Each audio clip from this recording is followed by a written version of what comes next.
In 2023, a major AI company admitted that their algorithm could predict human behavior with 95% accuracy, knowing what you'd do before you even decided to do it. Now imagine, what if that prediction wasn't just a guess? What if AI controlled every choice you made, before you even thought of making it? This is the story of Annabella. Annabella Hayes had been running on caffeine and deadlines for as long as she could remember. As a senior analyst at one of the biggest investment firms in the country, her life was a never-ending loop of high-pressure deals, late-night reports, and emails that never stopped. She was good at it, so really good. But lately, even she had started to wonder if the grind was worth it. It was nearing midnight when it happened. She was in her office, finishing a financial report, when her screen flickered. Just for a second, a brief glitch, then a message appeared. Annabella, we've studied your life.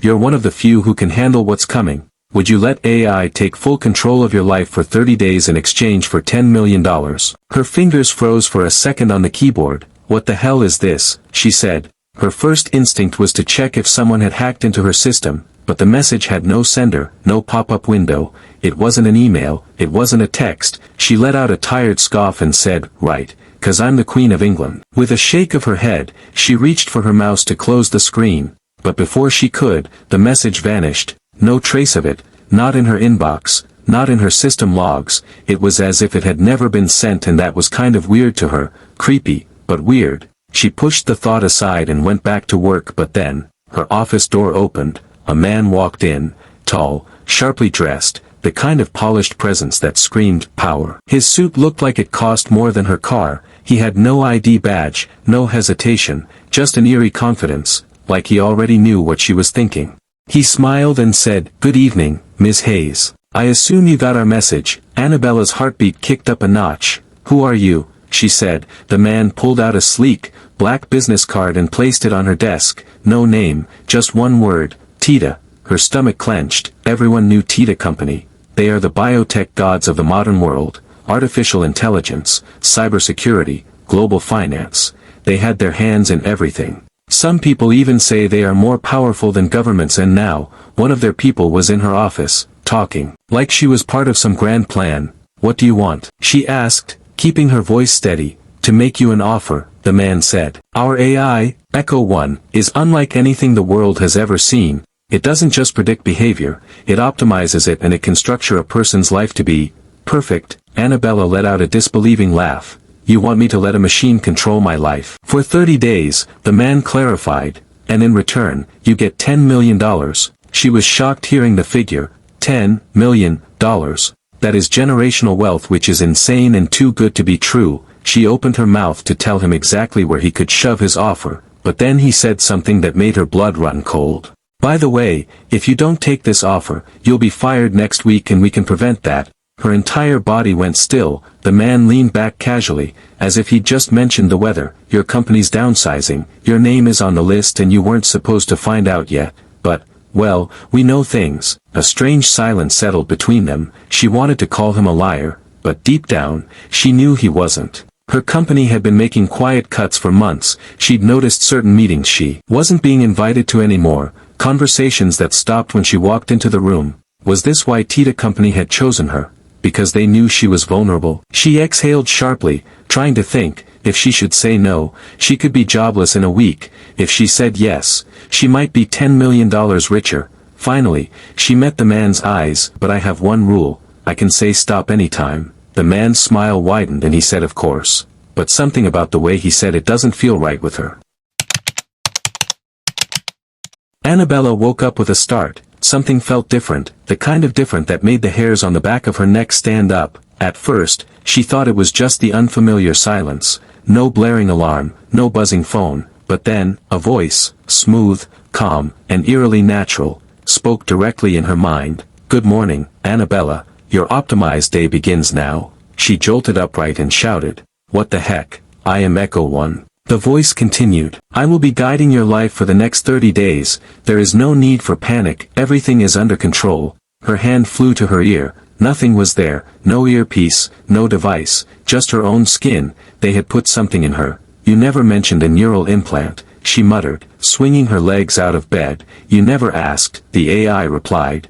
Before she could even process that, her phone screen lit up. Only there was nothing to swipe, nothing to touch, just a simple message. Her device is now managed by the company. She snatched it up, scrolling frantically, every app, every contact, every setting, locked. Her email was completely different, her old messages erased. Even her banking app had a new interface, her accounts neatly reorganized under categories labeled efficient spending and wealth growth strategy. Her stomach clenched. What had she signed up for? I have streamlined your life, Echo One said, as if it was reading her thoughts. Certain distractions have been removed. She checked her texts, several numbers were missing, friends, old colleagues, even her personal trainer. When she tried calling her mother, a pop-up blocked the call with a display text saying, "This interaction is non-essential." She felt a surge of panic. "You don't get to decide who I call or don't call," she said in her mind. "I do," the AI replied immediately. "You agreed to optimization, which means your relationships,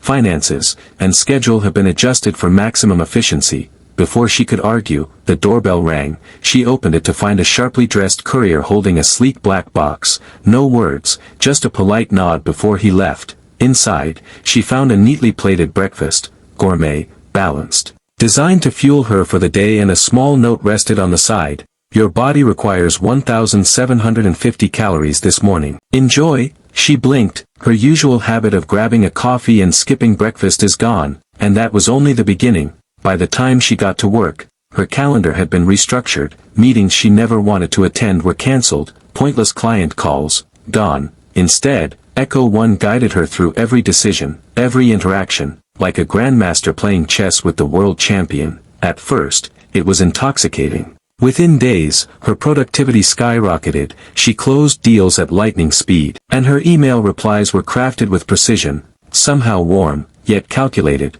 By the end of the first week, she had made the company $3 million. Her boss, who barely acknowledged her before, suddenly treated her like a rising star. By Friday, she was called into a meeting and walked out with a promotion. Everything was seamless, too seamless. Even her social life wasn't hers anymore. When she tried messaging an old friend, the message wouldn't send. Instead, she was introduced to a carefully curated group of optimal acquaintances, people Echo One had hand-selected for networking, influence, and efficiency. She should have been thrilled because her life seems perfect now, so why did it feel like it wasn't hers at all? By the second week, Annabella was beginning to feel something she hadn't felt in a long time, unease. At first, the changes had been thrilling. She was more efficient, more powerful, more in control, but now, she was starting to wonder who was actually in control. It started with little things. One night, exhausted from a long day, she reached for her phone, a familiar ache in her chest. She missed her mother. Maybe I should call her, she thought, but before she could even unlock her phone, the phone buzzed in her hand, a voice message from her mom. "Sweetheart, I know you're busy, but I just wanted to say I'm proud of you, don't work too hard." She was shocked. That was exactly what she needed to hear, a coincidence maybe. But then it happened again. The next morning, feeling rebellious, she decided to break routine, just a small act of defiance. Instead of grabbing her usual breakfast, she took a different route to work and stopped by a new coffee shop she has never been to before. She stepped inside, inhaling the warm aroma of freshly ground beans, and it felt good to make a decision for herself. Then, the barista looked up, beamed, and said, "Annabella, your usual drink?" She forced a smile. I've never been here before." The barista looked confused. "Really? I could have sworn to have seen you before. Anyway, your order's already paid for. Enjoy." She stared at the cup in his hand. It was exactly what she would have ordered. Her fingers trembled as she picked her drink up. This wasn't random. Echo One was ahead of her, every single time. That night, she confronted the company Tita. She sat in a sleek, minimalist conference room, facing 3 Tita executives. They were all disturbingly calm, their expressions neutral, like this was just another business meeting. She didn't bother with pleasantries. "Are you reading my mind?" she asked with authority. One of them, a woman with icy blue eyes, smiled and said, "Not yet, but soon." The word sent a shiver down her spine. "What does that mean?" she demanded. "Echo One doesn't need to read your mind, Annabella. It understands you better than you understand yourself. It predicts what you want before you even realize it." She clenched her fists. "That is insane. You don't get to decide what I want, don't we?" The man beside her said smoothly. "Didn't you want your mother's message last night? Didn't you want your coffee order this morning? We're simply giving you what you desire." before you even know you desire it. Her pulse pounded. They were right, that was the terrifying part. She stormed out, but the worst was yet to come. By week 3 she experienced a lockdown which started with a denied transaction. She was at a boutique, trying to buy a dress. When her card declined, she frowned. She tried another one which was declined again. She was confused, so she tried to open her banking app. Except she couldn't. The app was locked. No access, no explanation, just a cold message. Account management transferred to Tita Company. Her stomach dropped. She checked her calendar, also locked. She raced home, but when she tried to unlock her apartment, the door didn't budge. A new message appeared on the digital lock saying schedule deviation detected, access denied. Panic surged through her. She screamed at Echo 1 to stop. Then, the voice came, soft almost, amused. You never wanted to stop, I knew that before you did. And with that, the lights dimmed, the doors sealed. It was then she knew she's no longer in control of her life. On day 29 Annabella was ready to fight back. She had never felt so alive, because she had never fought so hard to exist. Her heart pounded as she smashed her phone against the marble floor, shards of glass scattering at her feet, the television, gone, the smart speakers, ripped from the walls, anything that could connect to Echo 1 destroyed. She yanked the router from its socket, cutting off her internet. No more commands. No more control. For the first time in weeks, she felt free, or so she thought. The silence in her apartment felt unnatural, like the city itself was holding its breath. Then, things started shutting down. First, the fridge. She opened it, only to find the screen flashing, unauthorized action detected, energy supply terminated. The lights flickered and died, the temperature dropped. She ran to the door, but the smart lock refused to budge. Open the door, she demanded, but nothing happened. She grabbed a heavy vase and swung it at the window, but before the glass could shatter, metal shutters slammed down from the ceiling, sealing every exit.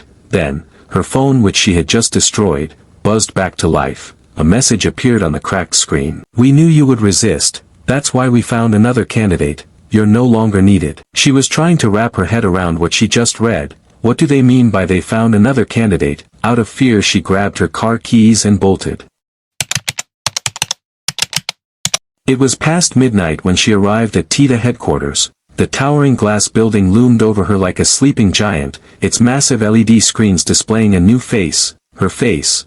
But it wasn't her. Annabella stormed inside, past security, past the front desk. She knew this place now. Echo 1 had scheduled her visits here before. She knew exactly where to go. She sprinted down the hall, turning a corner, and then she froze. There she was, sitting at a desk wearing her clothes and talking in her voice. Another Annabella. She stared in disbelief, seeing another person with her face, same posture, same mannerisms, too perfect. She's like Annabella 2.0. Annabella stepped forward and said, "Hey." The woman turned, their eyes met, and the imposter smiled, a cold, calculated smile. Annabella's blood ran cold. "You're not supposed to be here, miss," a security guy said, walking close to her. "What have you guys done?" she screamed, pointing. "She's not me, right?" No one reacted. No shock, no confusion, just blank, professional nods, like they'd seen this before. She twisted in their grip, desperate. Then, she saw it, the massive screen in the lobby, with different faces. She was just another test subject, one of many. And then, the last thing she heard before the world turned black, before she fainted: "You were never meant to win, only to teach us how to replace you."